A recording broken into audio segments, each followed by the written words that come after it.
So these examples illustrate the ways in which society and culture can be studied at different levels of analysis, from the detailed study of face-to-face interactions to the examinations of large-scale historical processes and affecting entire civilizations.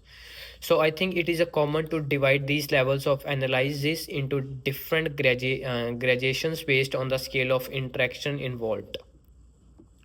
So the basic distinctions, however, are between micro level sociology, macro level sociology, and the global level sociology.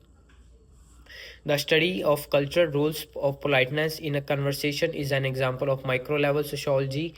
At the micro level of analysis, the focus is on the social dynamics of intimate face to face interactions, family members, work associates, or like friendship groups. In the conversation study example, sociologists might try to determine how people from different cultures interrupt each other's behavior to see how different rules of politeness led to misunderstandings.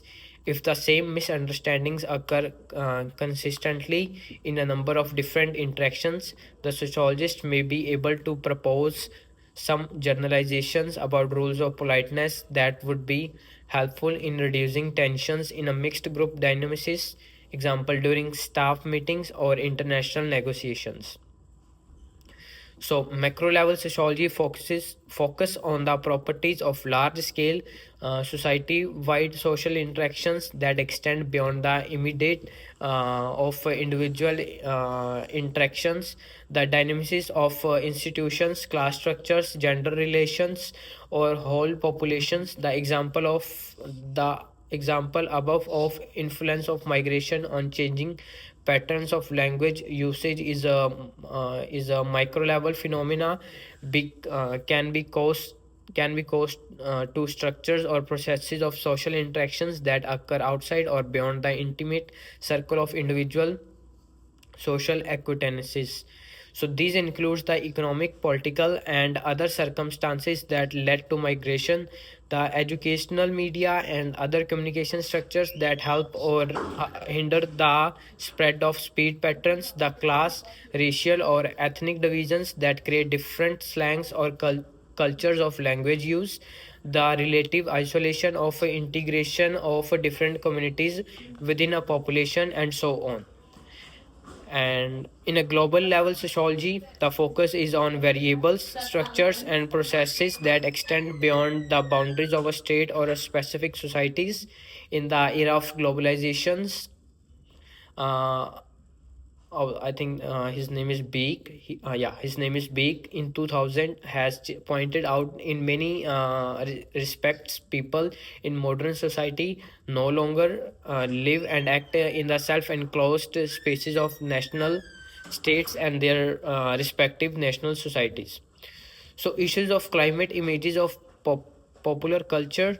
Or the tensions of a cross cultural or a religious conflict increasingly involve people's daily life in the affairs of the entire globe, bypassing the traditional borders that define distinct societies and to some degree distance itself. The example above of the way in which the world became divided into wealthy first world and improvised third world societies reflects social processes, the history of colonization, or the formation of international institutes such as the United Nations, the Internationally Monetary Fund, and the non-governmental organizations. The sociological imaginations. Although the scale of sociological studies and the methods of carrying them out are different, the sociologists involved in them all have something in common. Each of them looks at society using what Pointer sociologist named Mills from 1960 to like he was born in 1916 and he died in 1962, called the sociological imagination, sometimes also referred to as the sociological lens or sociological perspective. So in a sense, this was Mill's way of addressing the dilemmas of micro and macro divided into sociology. Mills defined sociological imagination as how individuals understand their own and other lives in relation to history and social structure. So it is the capacity to see to see an individual's private troubles in the context of broader social processes that structure them. So the next one. So yeah, the next topic is the history of sociology.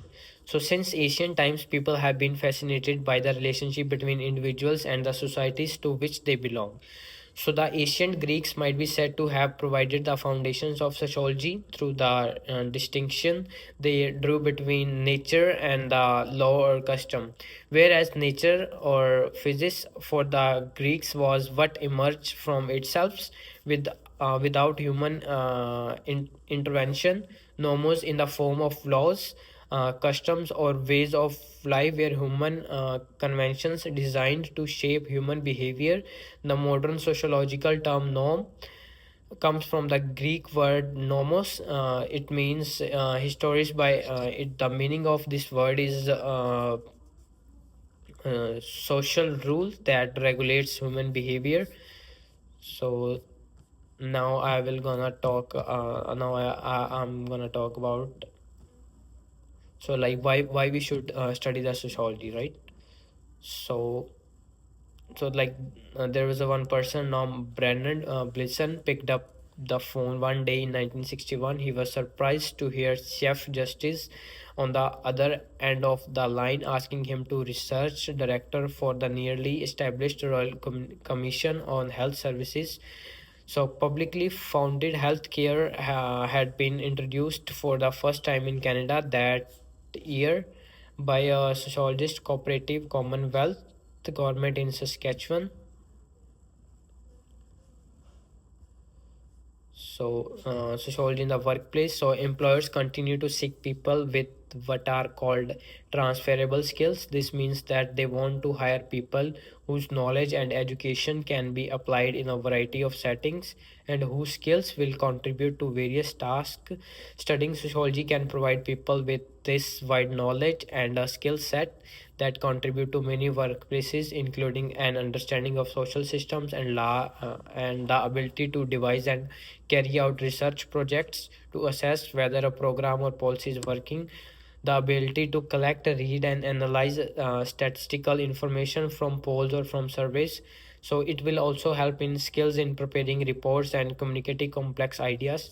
So this is professor. This was the all stuff what I have grabbed from week 1.